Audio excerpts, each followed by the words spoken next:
Hello guys, আজকে আমার বাড়িতে আমার দাদা আর বৌদি মিলে আজকে বানাবে শিক কাবাব। তারই প্রিপারেশন চলছে। এখানে দেখো, কয়লা যেহেতু একটু ড্যাম্প ছিল, ওই জন্য আমার দাদা দোকান থেকে এসে একটা গান নিয়ে ওটাকে হিট করতে লেগেছে যাতে আঁচটা ধরে। অনেকক্ষণ ধরে ট্রাই করছিল আমার বৌদি, কিন্তু পারছিল না।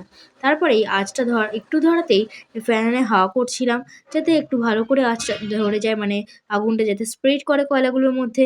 তারপরেই দেখলাম যে যখন ধরে গেছে তখন একটা একটা করে এই মাংস ম্যারিনেট করে যেটা আমার বৌদি আগে রেখেছিল, ওইটাকে শিকের মধ্যে ঢুকিয়ে একটা একটা করে ওর উপরে দিয়ে দিচ্ছিলাম, এবং এটা প্রচুর টেস্ট হয়েছিল খেতে।